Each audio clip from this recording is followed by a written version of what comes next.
గల దేవుడు మన ప్రభువైన యేసయ్య పరిశుద్ధ నామములో కూడి వచ్చిన మీ అందరికీ నా హృదయపూర్వకమైన వందనాలు తెలియజేస్తున్నాను.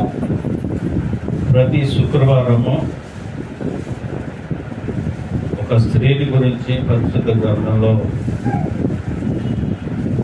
వ్రాయబడిన స్త్రీలను గురించి ధ్యానం చేసుకుంటా ఉన్నాం. ఈ దినం సెరూయా అనే దావీదు సహోదరి అయిన సెరూయాను గురించి మనం తెలుసుకున్నాం. పరిశుద్ధ గ్రంథము నుండి దినవృత్తాంతాలు మొదటి గ్రంథం 2వ అధ్యాయము 13 నుంచి 16 వరకు చదువుకుందాం. మొదటి దినవృత్తాంతాల గ్రంథము 2వ అధ్యాయము 13 నుంచి 16 వచనాలు.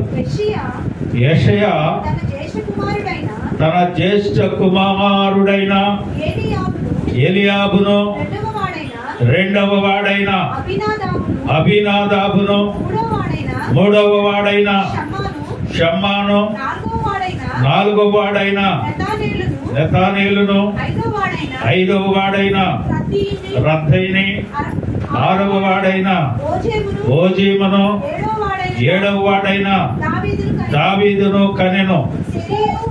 సెరూయా, అబీగయీలు వీరు అక్క చెల్లెండ్రు. సెరూయా కుమారులు ముగ్గురు, అభిషై, యోవాబు, ఆషాహేలు. చిన్న ప్రార్థన చేసుకున్నాం. సర్వశక్తిమంతుడు అయిన దేవా, సకల కృపానిధి నీ వందనాలు. ఇదిగో నా ప్రభు, ఈ 2025వ సంవత్సరం మొదటి జనవరి మాసం చివరి దినములో ఈ రాత్రి మమ్మల్ని సమకూర్చి నిన్ను స్తుతించి మహింపరిచి గణపరిచే భాగ్యాన్ని ఇచ్చారు. గడిచిన 2025 మొదటి మాసం అంతయు మీ రెక్కల నీడలో బలపరుచుకున్నారు, భద్రపరిచారు. రేపటి దినం ఫిబ్రవరి ప్రారంభ దినం ప్రభా, ఇదిగో నాయన, మేము రేపటి దినం కూడా సిద్ధపాటి కూడికను ఏర్పాటు చేసుకుని మీ సన్నిధిని ఆశిస్తా ఉన్నాం. ఈ దినం మీ సన్నిధిలో ఉంచి ఈ చదవబడిన లేఖన భాగాన్ని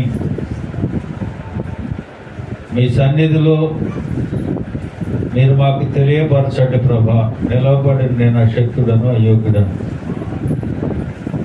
నీ సిలువ చాటును మరుగుపరుచుకొని నీ మాటలు మాకు వినిపించి మహిమ, ఘనత, ప్రభావాలు మీరు పొందుకునమని మా ప్రభు అయిన యేసయ్య పరిశుద్ధ నామములో అడిగి వేడుకొనుచు ప్రార్థిస్తున్నాను మా పరమ తండ్రి. ప్రియమైన దేవుని బిడ్డలారా, చదవబడిన లేఖన భాగంలో దావీదు గారి తండ్రి అయిన యెషయికి 80 కుమారులు, 2 కుమార్తెలు. అందులో సెరూయా, అబీగయీలు వీరిద్దరు అక్క చెల్లెళ్ళు, 2 ఆడోళ్ళు, 8 మంది మగోళ్ళు. ఇప్పుడు మనం చదువుకున్న దాంట్లో 7వ వాడైన దావీదు అని ఉంది, 8వ వాడు కూడా ఉన్నాడు. అతని పేరు ఎలీహు. ఆయన పేరేంటట? ఎలీహు. చూడండి, మొదటి దినవృత్తాంతాల గ్రంథము 27వ అధ్యాయము 18వ వచనం. ఈ వాక్యం ధ్యానం చేయాలంటే 2 గంటలు పడుతుంది. మీకు 10-15 నిమిషాలు చెప్పాలంటే ఏం చెప్తారు? అన్ని కుదించి చెప్పాలి. దావీదు సహోదరులలో ఎలీహు అను ఒకడు యూదా వారికి అధిపతిగా ఉండెను. చాలు. ఇక్కడ మనం చదువుకున్న వారిలో ఎలీహు లేడు 7గురిలో. ఇప్పుడు చదువుకున్న దానిలో 8వ వాడు కూడా ఉన్నాడు. ఎవరో ఎలీహు అనేవాడు కూడా ఉన్నాడు. మొదటి వాడు ఎలియాబు, అబీనాదాబు, షమ్మా, నెతనేలు, రత్తై, ఓజీము, దావీదు, సెరూయా, అబీగయీలు, ఎలీహు. ఈ ఎలీహు అనేవారు పరిశుద్ధ గ్రంథంలో 5 ఉన్నారు. ఒకడు ఎల్కానా తాత, తోహు కుమారుడైన ఎలీహు అని ఉంటది. మనిషి సంబంధులైన ఎలీహు అని మొదటి దినవృత్తాంతాలు 12:20 ఉంటుంది. మొదటి దినవృత్తాంతాల గ్రంథం 26:7 షమయా కుమారుడగు ఎలీహు అని ఉంటుంది. మొదటి దినవృత్తాంతాల గ్రంథం 27:18 దావీదు సహోదరుడకు ఎలీహు అని ఉంటుంది.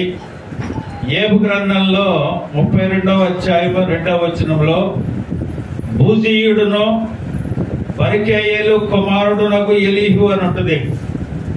ప్రియమైన దేవుని బిడ్డలారా, అవి ఎందుకు ఇవి చరిత్రను మనం ఎందుకు తెలుసుకోవాలి అని అంటే, ఎవరెవరు ఏంటి, ఆ ఎలీహు అనేవాళ్ళు ఎవరు, అబీగయలు అనేవాళ్ళు కూడా ఇద్దరు ఉన్నారు. నాబాలు భార్య అయిన అబీగయలు. ఈ హిస్టరీ అంతా చెప్పుకుంటూ ముందు వచ్చి వాక్యం చెప్పాలంటే చాలా టైం పడుతుంది. మరి ఇప్పుడు మనం చదువుకున్న వారిలో యెషైకి 8 మంది మగవారు, 2 ఆడవారు. ఎవరు? షెరూయాను అబీగయలు, 2 సహోదరులు. ఇప్పుడు మనం చెప్పుకునేమే షెరూయాను గురించి మనం ధ్యానం చేస్తా ఉన్నాం. ఈ షెరూయాని గురించి ఇంతమందిని చదువుకున్న తర్వాత షెరూయాను గురించి మనం ఎందుకు ధ్యానం చేసుకోవాలి? ఆవిడ ఏం చేసింది? పరిశుద్ధాత్మ దేవుడు షెరూయాను గురించి ఏమి తెలియజేశాడు అని మనం ఆలోచన చేస్తే, షెరూయాకి 3 కుమారులు ఉన్నారు. చూడండి, మొదటి సమూయేలు గ్రంథము 25:3 ఇంట్రడక్షన్కే 8 నిమిషాలు అయిపోయింది. మొదటి సమూయేలు గ్రంథము 25:3 అది కాదు, అభిషేక్. 3 కుమారులు ఎవరంటే, మొదటి దినవృత్తాంతాల గ్రంథం 11:20 చూడండి ఒకసారి.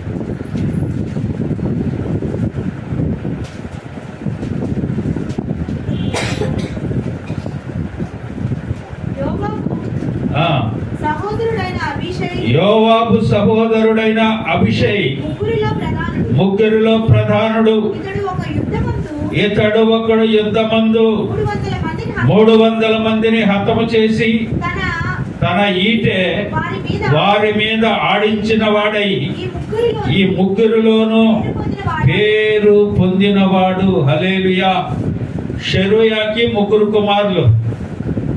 పెద్దవాడు అభిషై, రెండవవాడు యోవాబు, మూడవవాడు ఆషాహేలు. ఎంతమంది? 3 కుమారులు. పెద్దవాడి పేరేంటి? అభిషై. రెండవవాడి పేరేంటి? యోవాబు. మూడవవాడి పేరేంటి? ఆషాహేలు. ఈ షెరూయాకి 3 కుమారులు. ఈ 3 కుమారులను ఎలాగున పెంచిందంటే, ఒక యోధులుగా తయారు చేశారు. ఎందుకు ఈ 3 కుమారులని యోధులుగా తయారు చేయవలసి వచ్చింది షెరూయా? గల కారణం ఏంటంటే, దావీదును దేవుడు ఎన్నుకున్నాడు. ఇశ్రాయేలుకు రాజులుగా చేస్తానన్నాడు. గొర్రెలు కాసుకున్న వాడిని తీసుకొచ్చి ఇశ్రాయేలుకు రాజుగా చేశాడు. మొదటి రాజు సౌలు. సౌలు ఎప్పుడైతే తన మీద పగబెట్టాడో, ఎప్పుడైతే ఇతను అడవుల పాలయ్యాడో, అక్కడ నుంచి మరలా వచ్చి ఈయన రాజు అవుతా ఉన్నాడు. దేవుడు ఆయన్ని పిలిచిన సంగతి, రాజునుగా చేస్తానన్న సంగతి ఇవిడన్నీ గమనించింది. తన సహోదరుడు చాలా ప్రమాదంలో ఉన్నాడు. దావీదు రాజుగా ఇశ్రాయేలు ప్రజలకు నిలబడి పరిపాలన జరిగిస్తున్నాడు అనంటే షెరూయా కారణం. హల్లెలూయా. ఎందుచేతంటే ఈ 3 కుమారులను యోధులనుగా తయారు చేసి తన సహోదరుడైన దావీదునందుకు పంపించింది.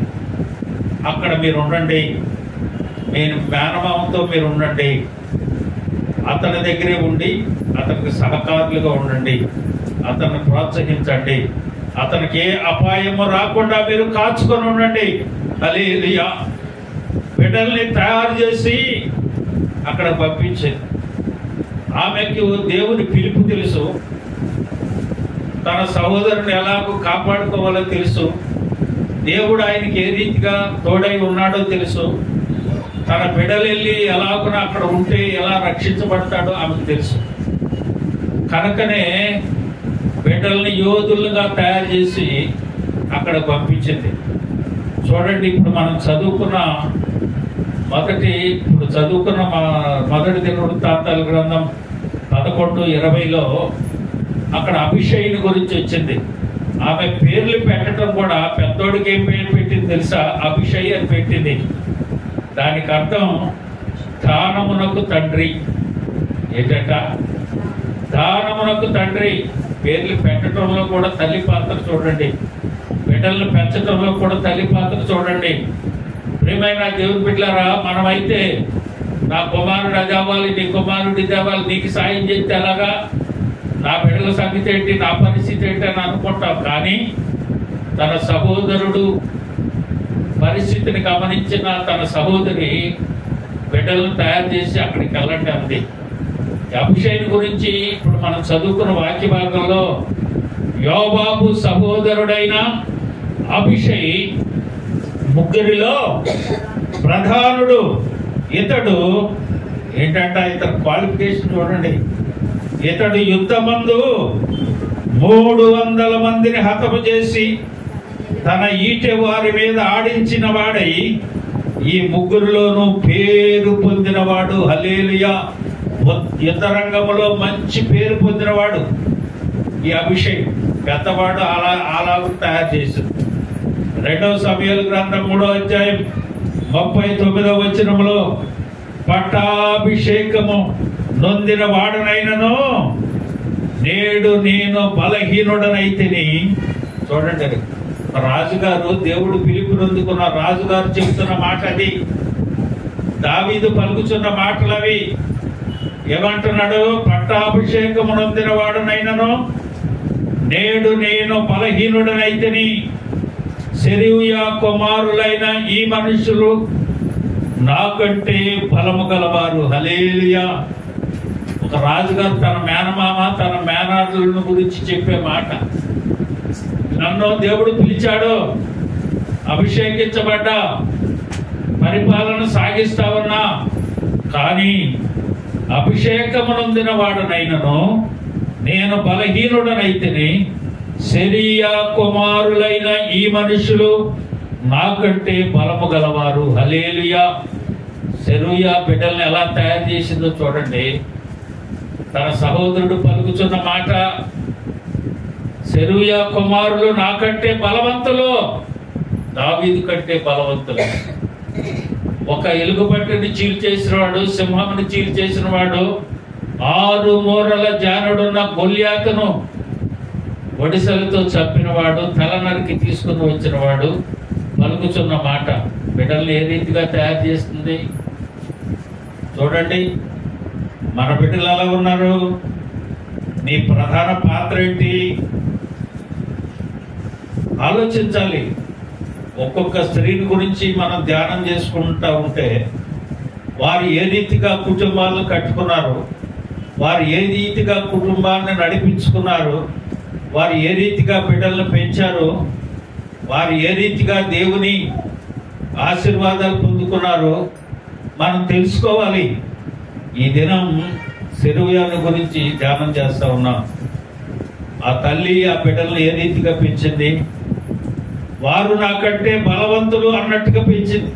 మొదటి దినవృత్తాంతాల గ్రంథము 18వ అధ్యాయము 12వ వచనం. మరియు సెరూయా కుమారుడైన అభిషేక్ ఉప్పులోయలో ఏదోమీయులలో 18,000 మందిని అంటాడు. ఎన్ని వేల మందిని అంటే 18,000 మందిని హతం చేశాడు. ముందేమో 300 మంది. ఒక్కడే అభిషేక్, ఒక్కడే. కానీ ఎంతమందిని చెప్పాడు? యుద్ధ రంగంలో తన మామ మీదకి వచ్చే శత్రువుని ముందుండి నడుపుతా ఉన్నాడు. నువ్వు ఆజ్ఞనివ్వంతే శత్రువుని సంగతి నేను చూసుకుంటా అంటున్నాడు. మొదటి వాడు అలాగునున్నాడు. చూడండి, మొదటి దినవృత్తాంతాల గ్రంథం 19:15. సిరియనులు తిరిగి పారిపోవుట అమ్మోనీయులు చూచినప్పుడు వారును అతని సహోదరుడైన అభిషై ముందర నిలవలేక ఏమయ్యారంట, తిరిగి పారిపోతా ఉన్నాడంట. అభిషై ముందుంటే యుద్ధ రంగంలో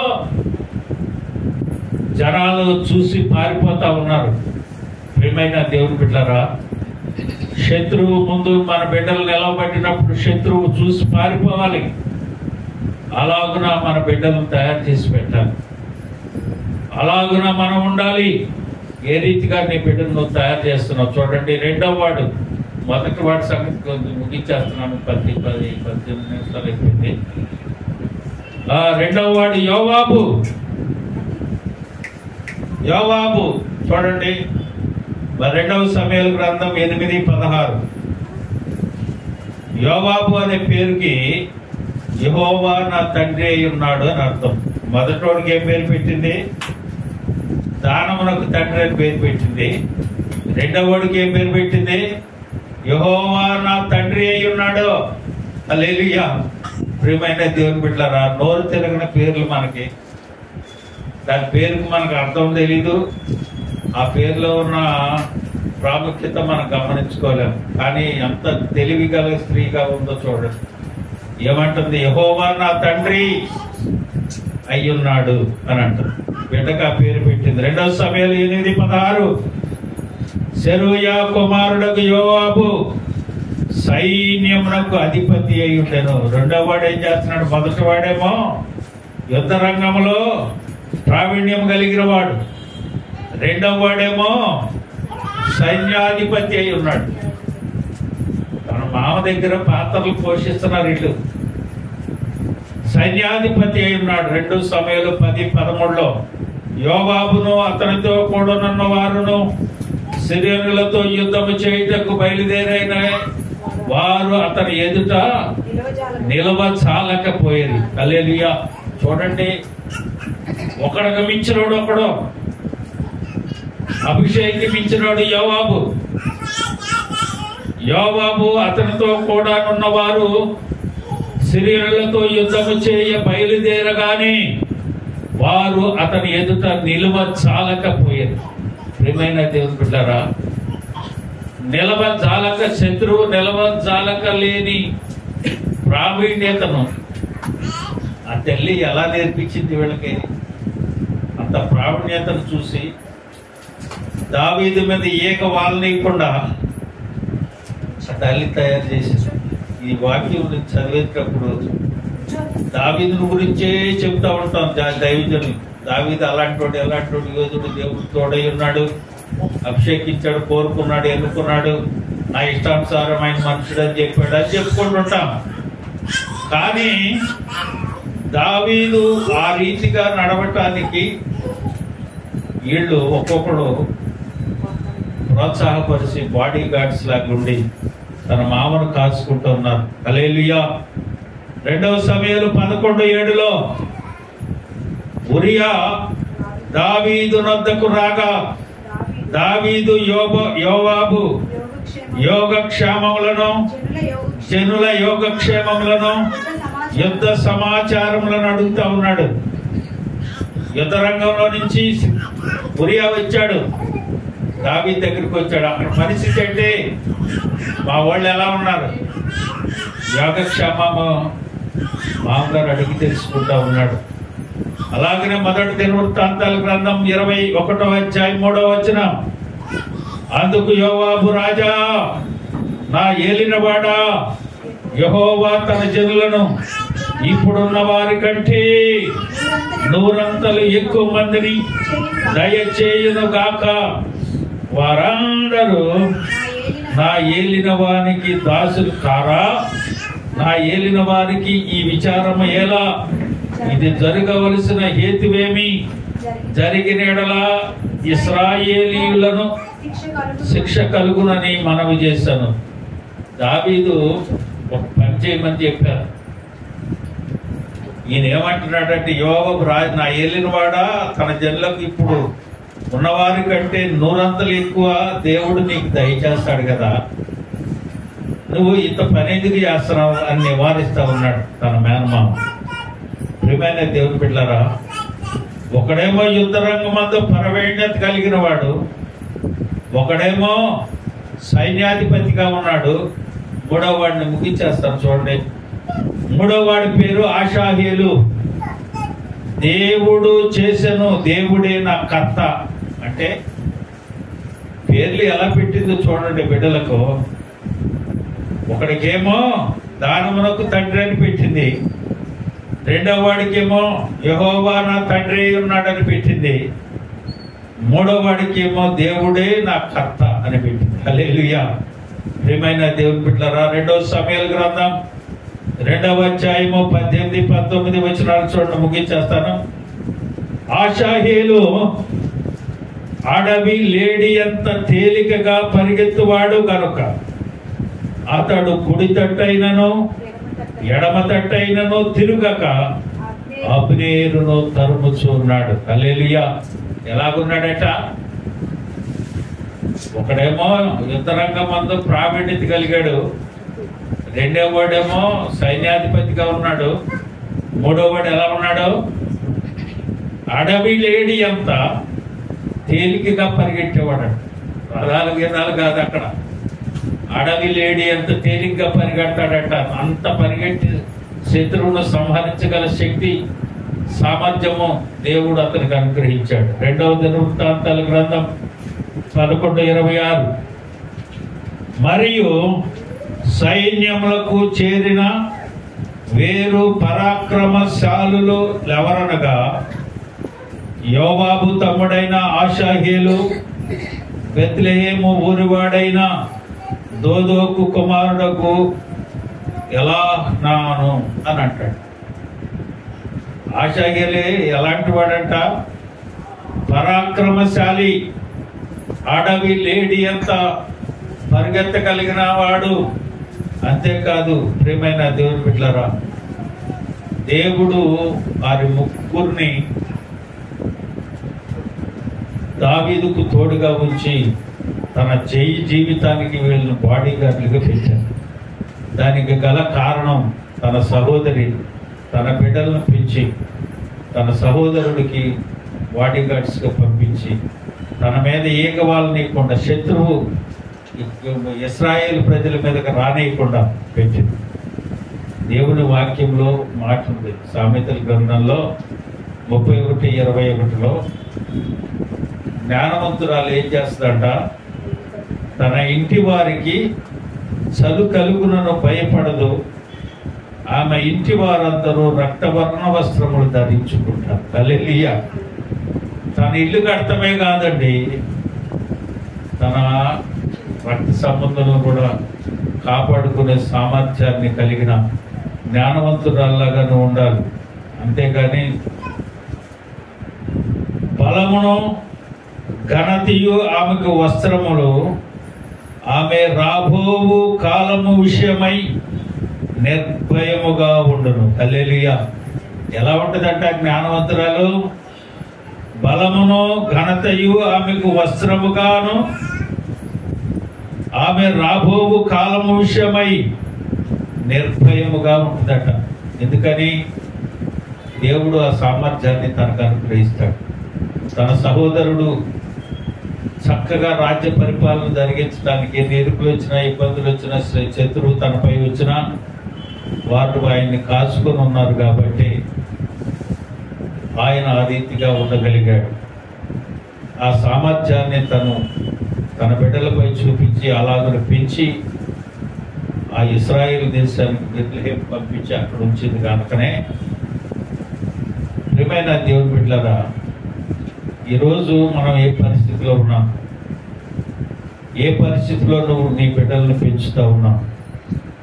శత్రువుని ఎదిరించగలిగిన సామర్థ్యాన్ని బిడ్డలకు నేర్పితే దేవుని భయములో వారు పెరగలుగుతారు, శత్రువుని ఎదిరించగలిగిన శక్తి కలిగి ఉంటారు.